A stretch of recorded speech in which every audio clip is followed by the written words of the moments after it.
Sir, जिस बात का खदशा था वही हुआ है। एक बार फिर अमरीकी वफ्द की आमद का ऐलान किया गया और रवानगी से ऐन कबल ही दौरा मनसूख कर दिया गया। सर, मुज़ाकरात में जो डेडलॉक कायम हुआ था वो डेडलॉक तो खत्म हुआ मगर गैर यकीनी अभी भी बरकरार है, क्या कहेंगे सर? तो शुक्रिया। देखिए, ये खदशात होते हैं करंट अफेयर्स में जैसे कि आपको हैं, लेकिन इंटरनेशनल अफेयर्स में ये खदशात नहीं पाए जाते। ये अंडरस्टैंडेबल है कि ऐसा ही होगा या इससे मिलता जुलता कुछ हो सकता है।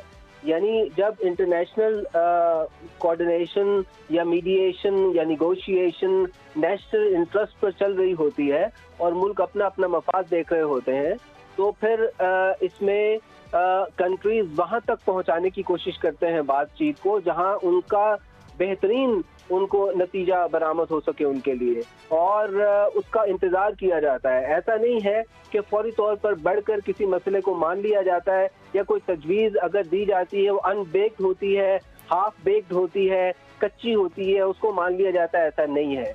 उसको पकने का इंतजार किया जाता है वहां तक जहां तक ओपोनेंट का सब्र का इम्तहान भी होता रहे और चीजें अपने हक में भी बरामद हो सके। तो ये उमूमी तौर पर दस्तूर है इंटरनेशनल डिप्लोमेसी का, इसमें कोई ऐसी हैरत अंगेज बात नहीं है। और यूनाइटेड स्टेट्स के हवाले से ये बात समझ लीजिए कि यूनाइटेड स्टेट्स दुनिया को रूल करने वाली वाहिद हाइपर पावर है और वो कोई बात ऐसी वो तस्लीम नहीं करेगा हैज़ार्डली जो उसको लॉन्ग टर्म में नुकसान पहुंचा सके। वो बरसों पहले की प्लानिंग से चलता है, रैंडम नहीं चलता। उसकी तमाम तर चीजें स्ट्रेटेजिक होती हैं, प्लान्ड होती हैं और उसके अंदर टैक्टिकल रीइंफोर्समेंट कभी कभी देखने को मिलती हैं। रैंडमनेस उसमें बिल्कुल नहीं होती, जैसे कि हम दीगर ममालिक की डिप्लोमेसी में जैसे कि ईरान है या कोई और डेवलपिंग कंट्रीज में देख लेते हैं। खास तौर पर आजकल चूंकि ईरान की और यूएस की बात हो रही है, तो ईरान जो है बुनियादी तौर पर कंफ्यूज्ड है।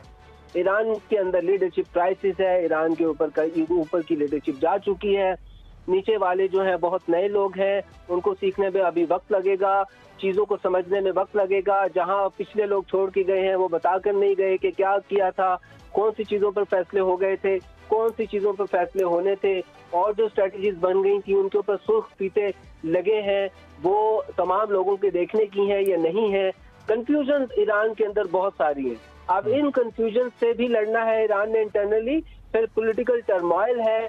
पिज़ेश्कियान की बात इतनी नहीं मीडिया में आ रही जितनी बाकर कालिबॉफ की आ रही है, जितनी अब्बास अरागची की आ रही है या मुश्तबा खamenei की आ रही है। और वो यानी बहैसियत प्राइम मिनिस्टर के भी वो उस तरह से जो है वो नुमाया उभर कर सामने नहीं आए जिस तरह से उनको एक हेड ऑफ स्टेट होना चाहिए था। ताहम ये कंफ्यूजन जब तक ईरान की ये लीडरशिप मौजूदा एक्सपीरियंस नहीं हो जाती बरकरार रहेंगी।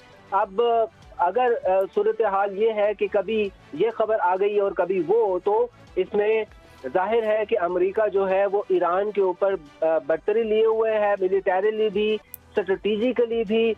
उसकी बहुत बड़ी बड़ी डिविजन इंडियन ओशन के अंदर मौजूद हैं, उन्होंने उसका मुहासरा कर रखा है and they would not let go जब तक कि ईरान वो बातें नहीं मान जाता जो कि उसको माननी चाहिए।